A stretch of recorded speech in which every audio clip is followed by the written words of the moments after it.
Hey, it's me, MLB. Here we are with chapter 20 of Touched. This one is titled Hawks on Aisle 3.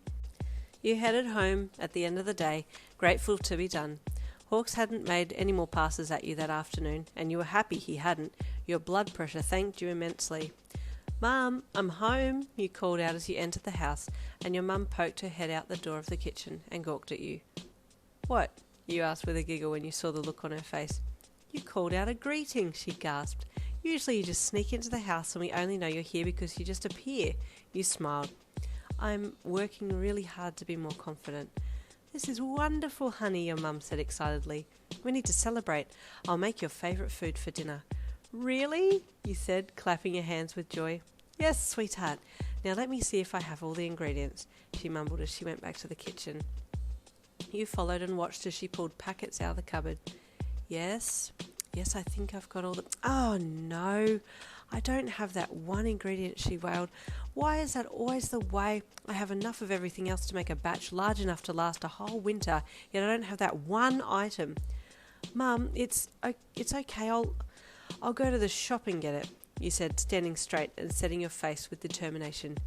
"Yin," she said with astonishment, turning to you. "But you couldn't go on your own without Dad." "No, I can go. On my own," you said determinedly. "I'll be back soon." You turned around and grabbed your wallet from your bag, then walked to the door. You looked back at your mum to say goodbye, and she was standing there with a proud smile on her face and tears in her eyes. "You're so strong, baby," she said in an overjoyed voice. "I'm so proud." You beamed at her and left, strutting out as you headed down the street. "I am invincible today," you thought proudly. "I got through a crowd, I called Hawks cute, passed out, skip that one, said hello when I got home, and now I'm heading to the shops on my own." You arrived at the small corner store and picked up a basket as you walked in, making a beeline for the aisle that had the item that you were after. Yay, they have some, you thought. You picked up enough for tonight's dinner, then thought it might be a good idea to get extra just in case your mum wanted to make any more for your lunch tomorrow. Okay, now to pay. "Oh God," you thought. You took a deep breath in and composed yourself as you stood facing the shelf. You exhaled softly before turning around and taking a step towards the registers. Unfortunately, someone was standing right behind you and you bumped straight into them. But before you had a chance to step back or apologise, the person grabbed you around your waist and held your body against theirs. "Ah, just what I was looking for dinner," a voice said lowly. You blushed and looked up at the person's face. It was Hawks. "Oh, hey, chicken," he said as he reached past you to the shelf that you'd just been standing at and pulled something off of it and put it in his basket. "Sorry, did you think I meant you?" he asked with a cocky smile as he kept one arm wrapped around you. You're so cheeky," you said. He laughed. "Couldn't help it," he said as he stood back and scratched the back of his head. "You, okay? Wasn't expecting you to turn around so fast." Your mouth ran dry. "Oh my gosh, he's so good looking." You just stood and stared at him with the biggest blush on your face. You're not in uniform," you said. "I'm off duty," he laughed. "I don't wear that all the time." He winked at you. "But I'll tell you a little secret. I wear even less at home," he whispered in a husky voice, his golden eyes locking onto you with seductive look in them. Oh God," you thought. Your knees started to go weak, and Hawks chuckled as he reached out for you. Sorry. Hey, calm down," he laughed. Then he changed subjects. "What else do you need to get?" he asked as he gestured to your basket. I've got everything," you stammered. Then you looked down into Hawks's basket. "Chicken, toilet paper, and the same item as what I just bought?" you asked. "Bachelor's life," he said with a smile. "You need to eat more than chicken," you commented softly. "Here, come with me."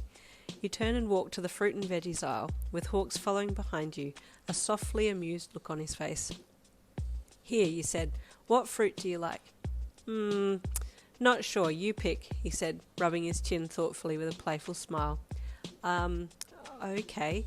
You looked around and picked up a few fruits that you liked and put them in his basket. He happily watched you, a little smile pulling at his lips as you mothered him. "There," you said once you'd put some healthy items in his basket. "That's better." You smiled proudly at him. He was still gazing at you lovingly, and you looked away quickly. "You'll make an amazing wife one day," he said just under his breath, but you heard him, and your heart nearly stopped.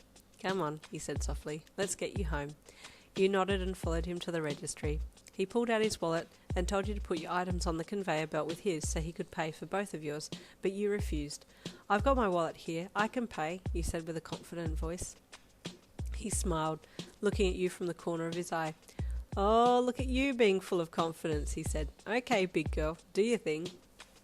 He stepped back and let you go first. You loaded your items on the belt and waited as the attendant scanned them and put them in a bag on the other side. You paid and then freaked out as you took too long to put your card away and pick up your bag of food. Oh, I'm holding everyone up, you screamed internally. Once you got everything sorted, you stepped back and waited for Hawks to buy his things, then you left together. I guess I'll see you tomorrow then, you said to Hawks as you stopped to say goodbye to him. Hey, now wait up a second, I'm not going to let you walk home alone. It's getting dark, he said with a chuckle. You might be Miss Invincible now, but I can't leave you on your own at this time of the evening. No, it's okay, he said quietly. I don't want to put you out. You're not putting me out, it would be my pleasure, he said softly with a gentle smile. Come on, let's go. He started heading off down the street, and you walked beside him, smiling to yourself, grateful that you got to spend a little more time with him. You turned down a side street, and Hawks stopped, confused.